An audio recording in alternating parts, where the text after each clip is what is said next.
going to start this week with an analogy because, that fits. And it's going to be about a certain rock star, Vince Neil. That guy in the 80s tore it up.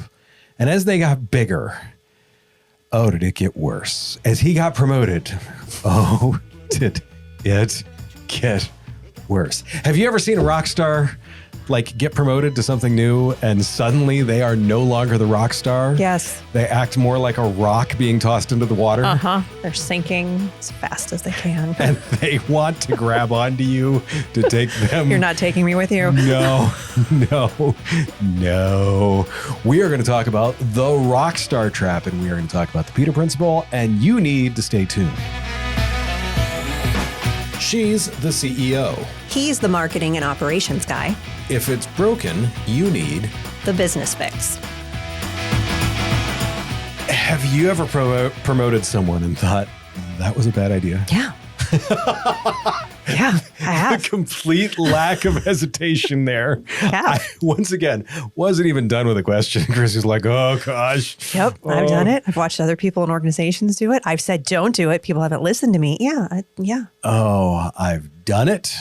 I've even been a part of it where I thought, I was like, I am ready for that promotion. I got promoted and I was like, why is this so awful? I thought this corner office was just going to mean I sat here with my feet kicked up and we were. Exactly. Why isn't this easy? The problem that I see is so many people hire based on past performance instead of looking forward. Yeah. The problem is it's a wonderful thing to be able to promote from within. Yeah. It's one of the most amazing things to be able to give someone that gift of promoting from within because they grow, the organization grows. It's usually, smooth if you do it correctly. They've already understand the values and the culture. Correct. Yes. The biggest mistake that I see so many people make is that they promote someone based on their past performance and they don't treat it like a job interview. Correct. It should be like a job interview. Like, how are you going to handle these things in the future? Not, I saw that you're a good salesman. You should be a great sales manager. No. The Peter Principle concept that I was alluded to is employees are promoted until they reach their level of an incompetence.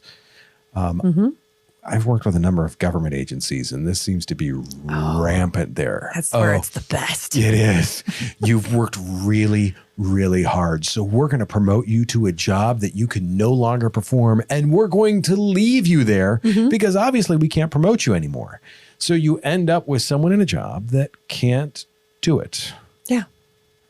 So many times out of loyalty, hey, I think they may leave if they don't get a raise and a promotion. They really want this job. We must change their title. The problem is I see in so many cases where they're like, we must change their title and give them a promotion. You can do that without making them do a different job. Yes. Tweak the job, change the title, give them a couple of more dollars. We'll get into this. Yeah. This is going to be, yes. I'm excited to talk about this one. First off, is there anything good going on? We've unbantered a few of these. It's travel season. It's a good time. Like all the visioning, all the working on things. That sounds like my personal hell. I know. It's great. I'm going to sunny great. places, so I am not upset. Oh, okay. Yeah. I can see that. You're going to sunny places to do work and visioning and goal setting and all sorts of fun things. Visioning. Working with other business owners on how do we vision our business for the next year? How do we do this for the next 5 years? Yeah, this is okay. Stuff I like. can see that. I can see that as good. I love planning. You know that. Oh, I do too. But it's the travel piece of it that I'm kind of like. Oh no, that's fine. I get a lot of work done on airplanes. I know you've talked about that. Whereas I have to have a window seat because I don't care if it's the same clouds the whole time. I'm staring out the window. Okay. So what about you? How are you doing? You counting down the days to spring? How'd you guess? What I find though, what's interesting is this time of year, I get a reset because I walk the dog usually every day, sometimes twice a day. And during the winter, I can't always do that. So that in some cases gives me like an hour of my day back. Don't get me wrong. I love spending time walking my dog. I have never regretted walking with the dog. Never. In the same sense, it's time. There's a lot of other stuff, yard work, things like that. Yeah. So this gives me that chance to reset, kind of, I don't want to say take a break because we're not. I don't know how to do that. But it's staying in season. I'm not going out. Yeah, right. It's staying there. Plus the other thing is like There's all sorts of stuff like I would like to improve with motorcycles, myself, things of that nature. This is the season to do that. So same but different as you. Yeah. Yours is less mechanical, I guess. Yes, very much so. And the garage is my healing place. I mean, the bike may as well be a therapist. It's just there's no leather couch. I'm just standing there talking with it like, hey, this is the thing. What happens when you put that top performer, like the piece that's always difficult is we always get into, is you have a top performer. You're like, hey, do they want a promotion? How do I keep them engaged? How do I keep them engaged? Because the problem is if you promote them to something that they can't do, well, now they may as well have just left. Yeah. Additionally, like if you boot them or like if you put them to a position that they're incapable of, or if they leave, you've lost a top performer, which there's always high stakes in that. You don't typically want to lose a top performer. Yeah. We've all done it before where you're like, oh no, this is bad. But in the same sense, it's if you can prevent it, you want to, but you don't want to. Yeah. In trying to prevent losing a top performer, you also don't want to punch yourself in the face. Make it worse. Correct. So when you're talking with people, I mean, you're looking at personnel strategy all the time. I know you do it both in your business and at Clarity HR. Why is there such a disconnect between the doer and the leader? Because we see in so many cases, great leaders aren't necessarily the big doers. No. How do you do that math? Yeah. So, I mean, being honest, I promoted Rockstars into management thinking this is going to be great. Yes. And then they're amazing at the work. It's going to be fantastic. And sometimes it was until it wasn't. And other times it just wasn't. So it's just, I am speaking from a place of where I have screwed this up. So, Same. Over time, I realized there's really a pattern in some of these. And when, top performer struggles as a manager, it almost always comes down to one of three things. And fortunately for you, Josh, they all start with the letter I. I know you're very excited. I kid you not, for when your birthday happens. Yes. I'm going to get you the letter people. Oh, I would love that. I would. So the three things in dealing with the Rockstar Trap, they're identity, interaction, and intention. So, I like those. Yes. So identity, number one, who gets the win? All right. So the first gap, rock stars get their sense of worth from what they produce, and they feel successful when they check things off, solve problems, and save the day. There's a reason why they're a rock star. Yes. Right? So managers have to flip that completely. As managers, their win comes from what other people produce. And that's a huge shift. And it's one that I've underestimated early on. And it's something that I underestimated in myself too. Like, oh, wait a second, I've got to manage people. It's not all about me. No, it's not. So I got to give you a quick sports analogy with this. As a former soccer player, there's that star on the field. You see them celebrate like mad when they score. They have a tougher time celebrating when they give the assist. Yes, that's a good one. I mean, I've watched it hundreds of times. It just works that way. Difference between a rock star and a leader. Yep. Rock star and a manager. So, I've seen incredible employees struggle because they felt invisible once they stopped doing, once they got promoted to being the manager. And then they kept jumping back into the work because that's where they felt competent and valued. This is something we've also talked about with business owners. We're like, don't break it. Are you bored? Yep. I mean, you can do the same thing as a business owner. Like when you hire people and then you're like, oh, but I'm not the one anymore. Yeah, it's good for you. It's okay. So if you cannot shift your identity, or that person cannot shift their identity from hero to coach, management is always going to feel like a loss instead of growth. So they're not going to want to be a manager if they're not going to want to be a coach. And that's the first thing you've got to talk about when you're starting to say, I want a promotion. I want to be in management. Are you ready to lead people? And are you ready to not be, number one, the smartest person in the room? And number two, the person that's always the hero? Are you ready to be the coach on the sideline? Correct. Yeah. Can you be the coach? I think we could end the podcast there and still be good, but I know you've got more to go. Yeah. So we did identity. The next is interaction. All right, that's that gap. So people skills versus task skills. And this is huge. So being great at the job doesn't mean you're great with people, right? It doesn't. And I learned that the hard way. So Just because you're good at this doesn't mean you're going to be good at the people part. Technical brilliance doesn't equal emotional intelligence. There's a reason why I've worked on a lot of emotional intelligence trainings. All right. So learn from me. I had gaps. I still am continuing to get better. I've got to interject here. The Scott Galloway thing that I use too. I spent so much of my career being right instead of being effective. Yes. Fits in this perfectly. It does, because leadership requires skills most rock stars were never hired for. That's coaching. They weren't hired to coach people unless they were hired to be a rock star consultant. Conflict. Yep. Most of them weren't brought in to deal with conflict resolution, feedback, and empathy. The big one is empathy. Most rock stars do not have empathy. They have sympathy for the people that can't perform like them. They do not have empathy. Yep. So, I mean, and I've watched new managers panic when they realize their job's no longer solving problems, that it's helping other people. It's navigating emotions. Yeah. Wide eyes, like, oh crap, I got to deal with the squishy people part. Yeah, that's what managers do. Yeah. So, and if no one trains them for that, then they default to impatience, avoidance, and micromanagement. And those are red flags for just disaster in the organization. So I guess we would never promote someone in finance without teaching them the numbers and how to do the math.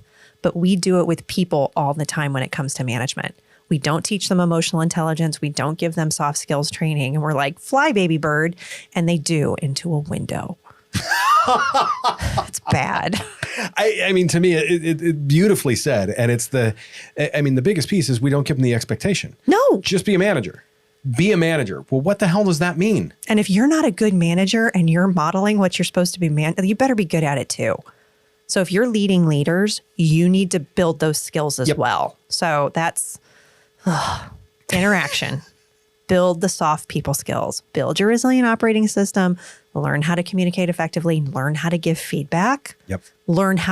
And as a rock star, learn how to take feedback, because you're probably not going to be good at the manager part when you start. No. So just be willing to suck at something new. I know that it's hard, but if you really especially want to grow, as the rock star. Yes. Yeah. You're like, I used to be good at this. Yeah. Well, you're not right now, but it's okay. Let's get better. And if they don't want to get better, then that's where you kind of have that conversation about what do we do with this person? Another sports analogy for you. I don't know why I'm on this today, but it's like when you play at like let's say a state level, and then you go to nationals. Yeah. It's different. It's a different game. You got to learn different. It is. Yeah. All right. So that third I is intention. So that's now versus next. Ooh, right? Yes. Top performers live in the now. They focused on how to do the work and what needs to happen today, whereas leaders have to live in the next. They have to pull people towards the future. They have to align them to a bigger why and make decisions that don't pay off immediately, which is hard for a rock star. Yes. What do you mean I don't get applause right now? What do you mean I have to wait 6 months for all of this to work? That's another one of those broken or bored. What do you mean I have to be patient? And I have promoted people who are incredible executors but had no desire to think long term. And that's not a character flaw. It's just a mismatch. I laugh because been there, done that. I have too. That was me. And I'm like, wait a second. I got to be patient. I can't break it. I mean, do you know how hard it is? And you do. When like I can see what needs to be done in 12 months and I want it done now. And I'm just going to do it myself because I can get it done in 1 month. I've done that. It's been bad. Don't do it. It's just me reminding myself. Because again, we're going through some really big initiatives this year. Note to self. Yes. So I'm going to send you this podcast on a weekly basis for you to read. I probably need it. And here's when I wrote this out, I was like, oh, Chrissy, if someone can't lift their head up from the task long enough to lead people forward, management is going to feel like constant frustration. Yep. For them and for the team. So they're going to hate themselves. Their team is going to hate them as well. It's not just one thing. It's both. So when a rock star struggles as a manager, I'm not going to assume they failed. These are the 3 questions I'm going to ask with the 3 I's. Is it an identity gap? Ooh. Is it an interaction gap? Or is it an intention gap? And I've missed all of those signals before. Yep. In part with me. It's cost me time, turnover, and trust. But once you know what to look for, you can promote with clarity instead of hope. Because that's it. A lot of times when we're promoting people, we're just hoping that it's going to work. 100%. We're not certain. No, we're taking an estimation. We're like, they're a high performer. They can do everything. Yeah, no, they can't. So here's Let's shift to operations because I've talked about the aspirational identity, interaction, intention. So what happens to the actual workflow and the brand of the team when this promotion goes south? We're going to talk from our experience when we've screwed it up. So I don't have the 3 I's. I have the 3 points. Yes, I like these. The first one is the operational bottleneck. And I've seen this so many times. You have the hero manager. Yes. The team waits for the hero to be like, hey. What should we do? Correct. PTO shouldn't be panic. You've said that, Yes, right? Is yes. that the saying? Correct. Yeah, if that manager's out and there's not there to dole out tasks. We can't live without them. No.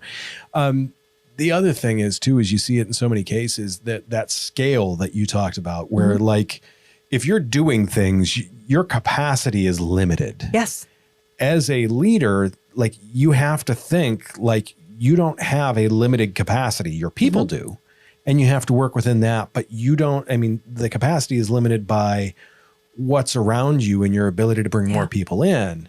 It's not limited by what you can do. At least it shouldn't be. If it is, once again, the big thing is too that I've seen in some cases is you get that, you promote that high performer and they come in and they like, oh, no, this is how I do it. And that's how they were a high performer. And suddenly all of your SOPs and everything like that are out the window. And they're like, no, we're doing it this way. My way. And you're like, no, I'm having a nightmare. So yeah, it's once again, it comes down to their individual talent. Yeah. When I was at Summit Racing, I was incredibly fast on the phone because I had like catalog pages memorized. Not everybody's going to do that. Not everyone's going to do that. And that's what made me a high performer there. Would it have made me a good boss? No, definitely not. Definitely not. The other thing is too, is so like in so many cases, we market management to our employees as like, this is the path forward. This is where you want to be. You want the executive suite. You want the whatever. No, it's not like you can level up without necessarily changing floors in the organization. Yes. You don't need to be on the top level to do really, really well. Yes. Additionally, you have to acknowledge when someone is at the top of their game. Yes. This is what they are capable of. This is where they are brilliant. Don't move them from that. No, I'm going to say this, and I need everyone to hear me. Do not promote your lead salesperson to sales manager. Just don't do it. That is the most common one. It's dumb. And it's what every organization does. And then they're like, what happened? And it becomes contentious. Yep. It becomes, and generally, rarely in that situation is that person salvageable. And it's not because they are a bad person. It's because you have created an environment for them where they cannot be anymore. And more oftentimes than not, they will leave. You might be able to rescue them with professional development so they can stay in that role, or you might be able to move them back into sales, but it is really hard to do that. So if you're going to move somebody in your sales department, because that's the one where it's most likely to get screwed up, really think about it. The funny thing is, I want to mention with this, is what really typically happens with that. And I've had this happen to me. I was a salesman, just started in an organization. They promoted the previous salesman to sales manager, but let him keep sales duties.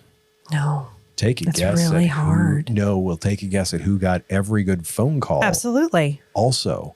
Yeah, it was an absolute nightmare. Now, the problem is do you like, and this is what we talked about a little bit earlier, like, hey, I'm going to lose this person if something good doesn't happen for them soon as the top performer. Don't want to lose your salespeople. First off, treat them well. Yes. But don't promote them into a role that they're going to stumble in because you're going to lose them then. They're just going to cripple your business in the process. Well, and this is where dialogue with your employees is important. So tell me what your goals are. Tell me what you want to achieve by being here. Because this is a two-way street. It's a dance and it's a dialogue. They may not ever want to be in charge of anything. So don't. We've seen that happen. So how about you ask? Or if they're, well, I feel like this is something I have to do. No, it's not. No, you don't have to do that. If the goal, and a lot of times with sales, they're motivated by being able to, check the boxes, close the sale, Yep. grow things the way they want, make more money. And if that is what their motivator is, then fuel it. Not everybody's motivator is management. Some of them think that's what it has to be. Because that's what they've been told. Because that's what they've been told. Do not create a culture where the only thing that they see as achievement is manager status. No. The things that I always say, there's always profit sharing. There's high level bonuses.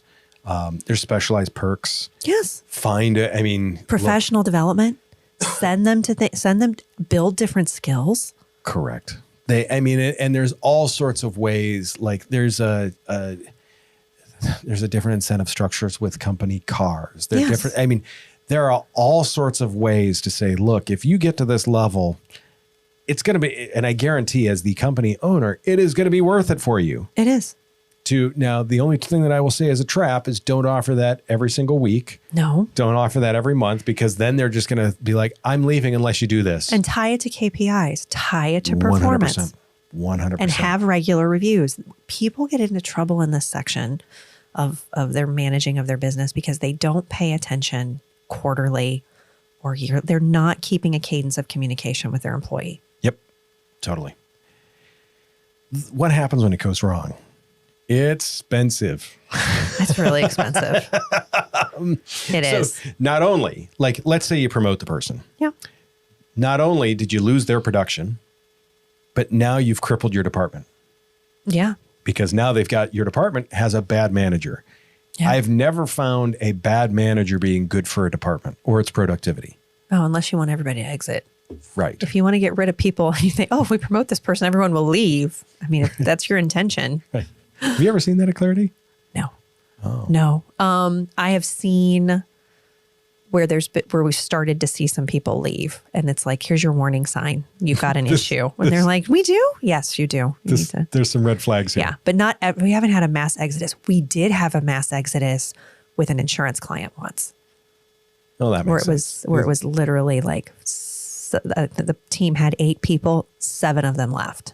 Yikes. Which is also, a cautionary tale. And when you hire all of the people who are in the same family and they don't own the business, and you tick one off and they all go together, that's a bad day. Yeah, he had a really bad, probably 12 months. I don't know. He's still in business, but it looks very different. I'm sure. Yeah. I'm sure. It's interesting when you say that too, because like we've talked about, like a number of months back, Meta hired a bunch of rock stars. Oh, yes. And tried to get them all to work together. This was a popcorn because it's not going to work. Right. Yeah. Get the popcorn out, get a blanket, and just sit back and watch. They did not establish psychological safety. They did not do the team building things they were supposed to do from civility from our last episode. No, they just sucked at it. They just let them all do their thing, and you get a bunch of A players in there, and not going to work. Not going to work. The other thing is when a bad manager, like if they get to the point where it's quitting, they're going to cause any other high performers on the team to like leave, or they're going to take other things down. The problem is with this is going to leave a legacy. Yes. Like if they quit, the problem's not over. Yes. It's not just, hey, they quit. They caused some real damage that is going to take months and or years to repair. Mm-hmm. Every hour, like the hero spent fixing a mistake, is an hour they didn't spend on strategy or marketing or moving things forward. Yeah. And it just turns to junk. It does. It's just awful. So what is, I love this. Mm-hmm. What is the no conversation when it comes to your rock stars? Oh, that is I value you too much as blank to set you up for failure in management. That's hard to hear. It's really hard to hear. That is a 10-minute sweaty sentence. It is. That's where Dear Man Give Fast really comes in. Build those interpersonal effective skills. It really is. So it's one of the hardest, most loving conversations that a leader can have. And framing it, how you frame it matters. You can't just 100%. Be like, nope, you're not ready. Like maybe if you're in a family business, like, and that's how you talk to each other, but you cannot do that generally with a human, especially when they are a really good performer and they're coming to you saying, this is what I want to do. And you're going, I know that may be what you think you want to do, but that's not it. There's a gap there. Yeah. And it's figuring out, like, it's not saying, hey, you idiot. Yeah. It is saying, look, they may not know the things that are expected of them. Yes. If they move to leadership. Yeah. Or they're like, I want your job. And you're like, okay, well, let's talk about what my job really is. That's Because exactly you're seeing the smiling part of my job. You're not seeing all these other things. So let's talk about what I do. Right. Another thing I would say is, is that gap analysis with them, because there may be things, showing them the specific leadership skills they lack so that no feels like a not yet. Because there are some people that I think can be good managers if they can develop the skills. Because part of what makes you a good manager is being able to be coachable, to coach other people, and being open to change. You cannot be set in your ways and rigid. So a no without that context feels like rejection. A not yet with a skills gap and saying this is the pathway that we're going to do to develop it. I think that feels like, it feels like development. It feels like progress. It is. And it's the big thing is it's saying, hey, there's some pieces about this that you don't necessarily, that you can't see. Yeah. It's not that you don't know, it's that you can't see what's going on with this and how we're doing things. And the problem is too, is it took me until like my mid-30s to find a decent mentor that coached me on how to properly manage people. And all I had before that was horrific toxic examples. Exactly. So if someone comes in as a high performer and they're there for a year and they think, hey, this is great, I should be doing the things, but like most of their prior experience was with crappy management. Yeah. You have to be like, we need to work on polishing this up to make sure that this is ready. Yeah. And it's so much about, how we say it, but then also creating the path for them to decide to succeed. So if you're no, you're not ready yet, and you don't provide any way for them to develop, then they're going to leave anyway. Yep. You have to be a good leader and a good manager to be able to manage this situation as well. Because you've got to be able also, you've got gap analysis of, I don't think you're ready yet, but here's the things that you need to potentially do. Here's the things that I think you should work on. Let's work on building those skills together. How about we work on, you have someone that wants to be in management. Don't look at them and go, no. Don't laugh. No. Say, that's a really, tell me more about why. The way you said that, I was like, no, bad dog. Yeah, no, don't do that. Sit. It's funny the way you present that in that way, because too often people are said, hey, you're not ready. Yeah. But not given any tools. Like, you're not ready yet. Well, why am I not ready yet? And the only example that I can give for that is like if a kid gets ready to go outside and it's winter. Yeah. You're going to tell them, hey, let's get you a coat and some boots on. If they're standing there in their socks and underwear, you can say you're not ready, but the kid's like, no, I'm ready. No, you're not. Right. No, you're not. Right. Yes. That's so if you have to show them, hey, here's a jacket. Here's how we put the jacket on.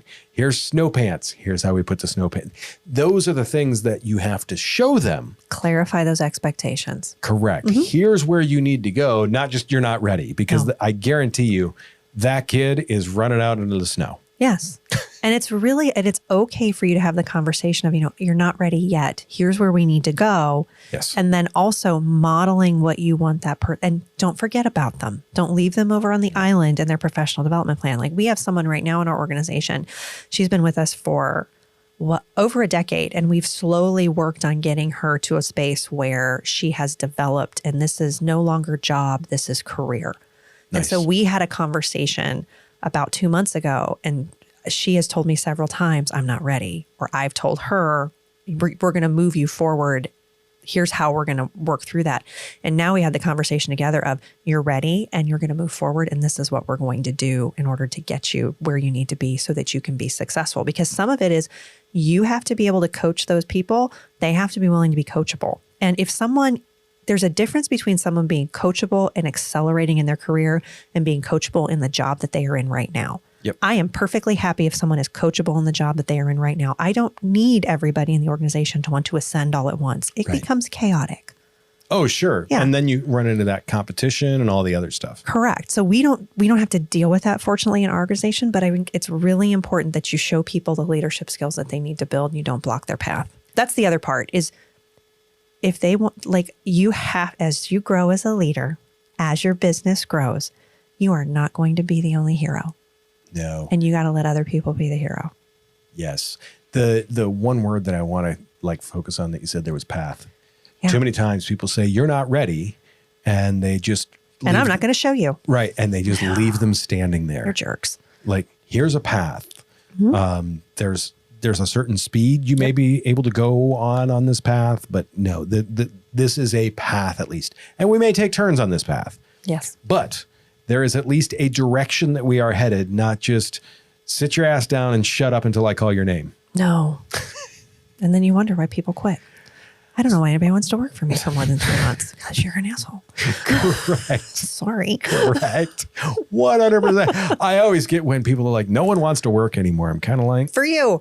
Correct. I always want to add that. I'm like, really? I haven't had much of a problem. That being said, what happens when we've made that mistake? Yeah, Bob, you're a great salesman. I think you would make it, as our sales staff grows, I think you would make a great sales manager. Go ahead, Bob. Here's the new desk. Here's the shiny new car.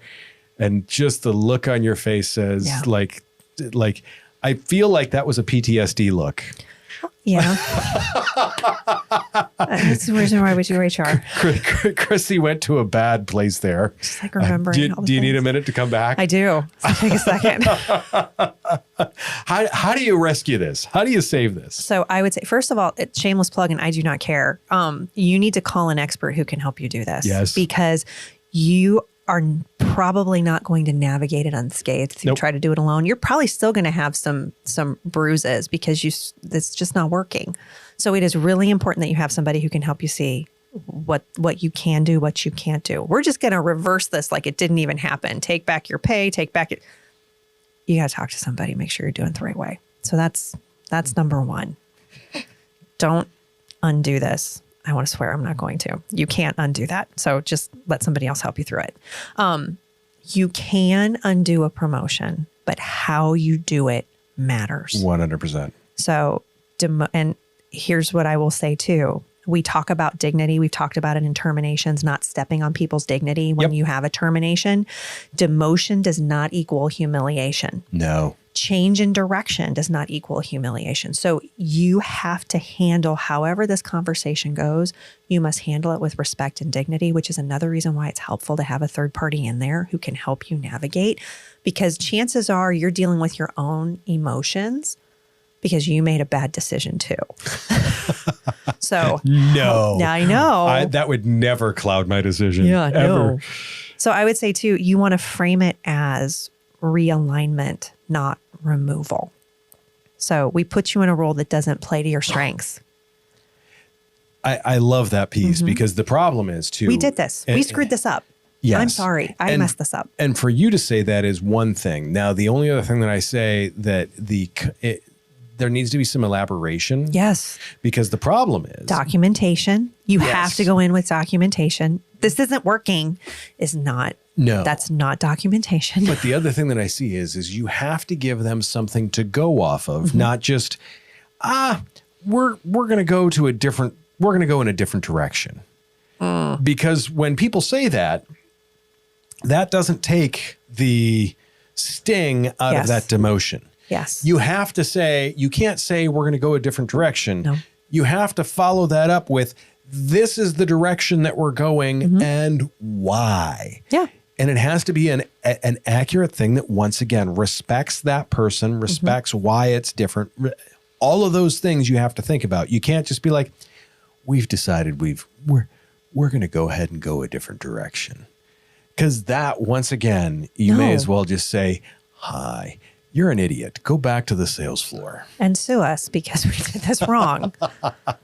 And I would say the longer you wait, the more damage is done. 100%. So to them, the person that you have promoted to failure, and to the team. So, fast course correct builds more trust than letting them quietly fail. 100%. Because when you let them sit there and flounder, or they're flailing about, they are feeling underwater too. They are. And there are some people that when you have this conversation, when it's done well, will say thank you. Yes. Thank you. I don't like what I'm doing. I would really like to do something else. I'd really like to go back to my old job. I'd like to keep the pay that I have. And you're like, okay, I screwed that up. So yes, you get to keep it. Yep. And it should be, there's so many things with that. The rescue mission is one of those things where, it's fumbled so often. And that's why, I mean, really once again, we come back to this. This is when that person's like, look, they just removed my dignity by saying you're getting demoted. Yeah. And so now guess what? They're gone anyways. Yeah. Once you've done that, they're out. They are. And depending on how you do it, if you don't do it right, you can create a hostile work environment. You can cause problems. Those individuals too could leave and take people with them. So imagine that. Yeah. Especially there's always that one charismatic person where you're like, oh, I'll follow them. Yeah. Right. They are the Pied Piper. It can happen. And they can do it with your clients. They could do it with you. It's like, how do you lock it down? How do you ensure that everything works the way it's supposed to? Yeah. How do you not screw it up, even though you've already screwed it up? That's why you call an expert. The funny thing is that I was just thinking about with this, we are talking about how to handle rock stars.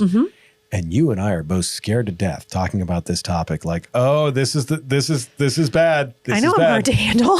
Right. That's part of it. Part of it is we know we've done this too. Yeah. It's so tough because it is. I mean, we're talking about like rock stars. Having rock stars in your business, it's wonderful. It's wonderful. Like you're like, I just think the thing and the person goes out and does it. I have them. I love them dearly. And you're like, this is awesome. And then we go in and screw it up. Yes. So yeah, there's so many reasons why, we don't want to discourage rock stars. No. In the same sense, we want to make sure that you handle them and the way that you work with them in your organization correctly, at least when it comes to promotions. Yes. That being said, a couple of key takeaways here. To me, I like a trial period to have someone shadow things. It makes sense. Like, is this what you actually want to do? Yes. Here's the job. Do you want to go in and tell Susan that her TPS reports need another cover letter? Because if you don't, this probably isn't the right job for you. No. Go ahead with the next one. So I would say professional development is non-negotiable when you promote. Promoting someone without leadership training is irresponsible. It absolutely is. And I will look at you with a straight face and go, you can't do that. So if you promote, you owe them coaching, you owe them feedback, you owe them tools, you owe them support. And we talk about this all the time at Clarity and with Resilient Operating System. Resilience and leadership are trained. They are not assumed. So you have got to train this into your team members. Yes, 100%. So something else that most people don't realize with this is it's making sure that they know, and you define it very early. Success is measured by how your team performs. Yes. When I was at the truck dealership, if someone quit, if someone left, someone got fired, they were my responsibility. It didn't matter what department they were in. I had oversight over all of them. So it was me. They're my people. They are my people. That's a big deal. And when you say that to a rock star and be like, look, if Billy Bob quits next week, that's on you. Ooh. Yeah. That's a different thing. So yeah, defining that success, like, hey, if the team takes off and does really well, awesome. Thank you. We're going to reward you for it. Yeah. If the team goes out and blows chunks, guess what? Still on you. Yes. Agree. And I would say as CEOs, we have to redefine what success is at the top. So, So stop rewarding only output and start rewarding impact. Because if we don't redefine that do that standard, one again. So stop rewarding only output and start rewarding impact. That's huge. Yeah, it is. Because if your compensation and recognition systems only celebrate producers, you're going to keep creating accidental managers.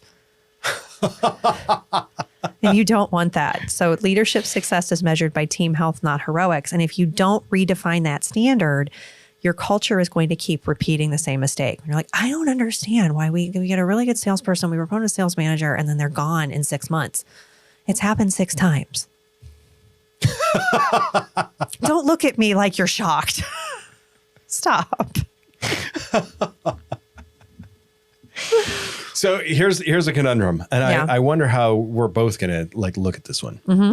Better to hire a manager from outside who knows how to lead or an insider that knows the work but not leadership. So I think it depends on the problem that you're solving.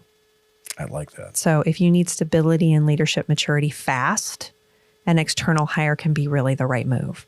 If you promote internally, you have to invest in that leadership development because you either know if they've had it or they haven't. Otherwise, you're promoting potential without support. So that's the question. Are you going to promote potential without support? Or do you want somebody in who can hit the ground running? Now, that said, you can interview someone, you can hire them, and they may look good on paper. They may not look well in performance. So I would say, though, if you're trying to solve something quickly, usually an external hire can get you movement faster. What about you? I agree for the most part. It is that situation. It's very situational, but for the most part, I have found that bringing someone in from the outside that at least has some industry knowledge is a bigger deal, is a better deal than pulling someone up. In many cases, they may know the organization, which is awesome. But if you have good procedures, if you have good solid, like if you have a solid background, a solid support system, bringing someone in from the outside that has that natural leadership talent that wants to serve others, that's tougher to train. Yeah. I can typically train people on doing the thing. I cannot typically train people as well. There's some that just know, and if they're a cultural fit, they're a cultural fit. Yeah. But there's some that you just know have this leadership thing that will be a great culture fit. And you're like, look, you can learn the industry. You can learn the items. Yeah. So yeah, that's the way that I look at that. What's something that you see in a rock star that makes you say right off the bat, they're going to be a terrible manager? When they're impatient when others struggle. Oh, that's a good one. Yeah. So if they believe that doing it themselves faster is always true, they're going to suffocate their team. I can do it better myself. If it's I can do it better myself and they're not patient when people need a better understanding, that's a huge red flag. What about for you? For me, it really comes down to the core value. If you have someone that's a rock star that is willing to look over and be like, hey, let me help you with that real quick. That success as a shared thing is huge. We put it everywhere in our business. Yeah. And if they're willing to look across the table and be like, hey, let me help you with this real quick. That is someone that has the potential. Yeah. If it's someone that knows better and knows that they can say 5 words to the person across the table and they're not going to get better, nope. No way. What about performance reviews for managers? Should they be 100% based on team feedback? I want to know your opinion because I have one. Should performance reviews for managers 100% be based on their team's feedback? Absolutely not. Good job. My God, ding, no. Ding, ding. To me, I don't think their feedback should have anything to do with it. Now, hear me out here. Okay. Hear me out. You will see it. You will. You shouldn't, this is one of those things you shouldn't really need to go and be like, hey, Bob, a good boss. No. You shouldn't need to do that. To me, you should just be able to walk into the room and look at hey, are things running well? Yeah. If they are, and people look happy, or at least remotely happy, or they don't look like they're ready to stab each other, you're probably doing okay. What are your thoughts on that one? So I think, team feedback should be part of the input. So, and this is where I think I tend to be a little bit different on 360 feedback. I think it's really important for managers to be able to see it, to be able to quantify it. Sure. And if you're documenting, you don't have an issue with this, but ignoring that data can be how bad managers stay too long. So it's important that you document to some degree. You've got to have a pulse. So it can be a component. It doesn't have to be the only thing. Because there are times where if you're dealing with innovation, change, and transformation, not everybody's going to like that. And they're not going to put nice things in a performance review. No. You said performance review and document and a few other things like that. Do you know what our next episode is going to be? Oh, I do. You do? I do. You are becoming the segue master because next week we are talking about how reviews are a tool, not a burden. Because I know so many managers every year, I got to do these. Tis the season damn for reviews, annual reviews. And they get all grumpy about it. And they do, and there's no reason to be. No, they make it sound like we just dumped. Hey, go ahead and do your taxes manually. That's not the case. No. do us a favor. Hit all the socials for Business Fix Podcast. Go to the businessfixpodcast.com if you want to check out old episodes. If you want Chrissy and I to come speak at one of your events, do a webinar, anything like that, we would love to do that. It's so much fun. We will take our comedy show on the road. That being said, like I talked about, reviews are a tool, not a burden. That is next week's topic. Do us a favor. Take care of yourself if you can. Take care of someone else too. We will see you very, very soon.